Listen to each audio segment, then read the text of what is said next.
அன்பு நண்பர்களே, அனைவருக்கும் அன்னை சமையல் உமாவின் அன்பான வணக்கங்கள். இன்னைக்கு அன்னை சமையல் நம்ம பார்க்க போகிற ரெசிபி முட்டைகோஸ் சட்னி. வாங்க எப்படி செய்யறதுன்னு பார்க்கலாம். கடாயில் தேவையான அளவு எண்ணெய். முதல்ல 1/4 கிலோ முட்டைகோஸை சேர்த்துடலாம்.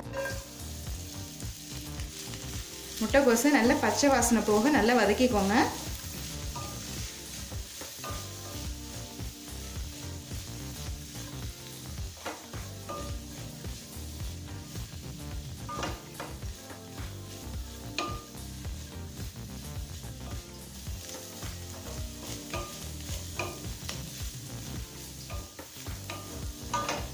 இப்போ முட்டைகோஸை பச்சை வாசனை போக நல்லா வதக்கியாச்சுங்க. கலரும் பாருங்கள் நல்லா மாறிடுச்சு. இப்போ இதை எடுத்து தனியாக வச்சிடலாம். அடுத்தது 6 காஞ்சி மிளகாய் சேர்த்துக்கலாம்.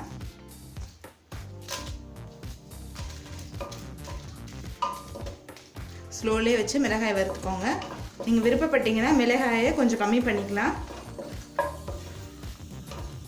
இப்போ மிளகாயை நல்லா வறுத்தாச்சுங்க. இப்போ இதை எடுத்து தனியாக வச்சிடலாம். அடுத்தது 1 டேபிள் ஸ்பூன் உளுந்து,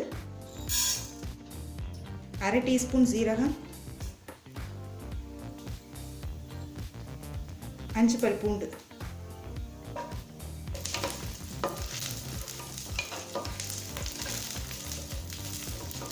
உளுந்து லேசாக கலர் மாற வரைக்கும் வறுத்துக்கலாம்.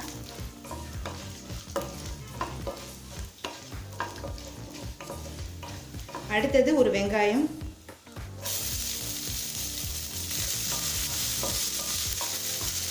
நீங்கள் பூண்டு சீரகம்லாம் போட்டால் தாங்க முட்டைகோஸ் சட்னி டேஸ்ட்டாக இருக்கும். இல்லைன்னா முட்டைகோஸில் இருக்க பச்சை வாசனை சீக்கிரம் போகாது. அதுக்காக நம்ம பூண்டு சீரகம்லாம் சேர்க்குறது.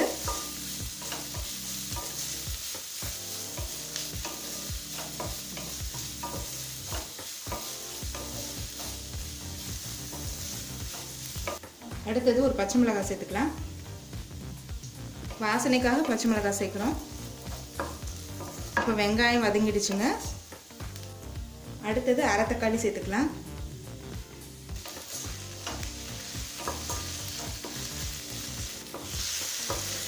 தக்காளியும் வதங்கிடுச்சுங்க. அடுத்தது புளி சேர்த்துக்கலாம். இந்த அளவுக்கு புளி சேர்த்துக்கோங்க. முட்டைகோஸ் சட்னிக்கு புளி அதிகமாக போட்டிங்கன்னா டேஸ்ட் ரொம்ப நல்லாயிருக்கும். கொஞ்சம் கொத்தமல்லி, தேவையான அளவு உப்பு. இப்போ இது எல்லாத்தையும் வதக்கின முட்டைகோஸ் மிளகாயோடு சேர்த்து மிக்சியில் நைஸாக அரைச்சிக்கலாங்க. தண்ணி சேர்க்க தேவையில்லை. தேவைப்பட்டுச்சுன்னா கொஞ்சமாக தண்ணி சேர்த்து அரைங்க. இப்போ மிக்சியில் எல்லாத்தையும் நைஸாக அரைச்சாச்சுங்க. கடுகும் கருவேப்பிலையும் போட்டு தாளிச்சிருக்கேன். சுவையான முட்டைகோஸ் சட்னி ரெடி ஆகிடுச்சுங்க. இது இட்லி, தோசை, சப்பாத்தி, சாதம் கூட கொஞ்சம் நல்லெண்ணெய் சேர்த்து இந்த சட்னியை போட்டு சாப்பிட்டிங்கன்னா சூப்பராக இருக்கும். ரெசிபியை ட்ரை பண்ணி பாருங்கள். கண்டிப்பாக உங்களுக்கே பிடிக்கும். ரெசிபி பிடிச்சிருந்ததுன்னா வீடியோவை லைக் பண்ணுங்கள், கமெண்ட் பண்ணுங்கள், ஷேர் பண்ணுங்கள். இது வரைக்கும் அன்னை சமையல் சேனலை சப்ஸ்கிரைப் பண்ணுறேன்னா சப்ஸ்கிரைப் பண்ணுங்கள். தேங்க்யூ.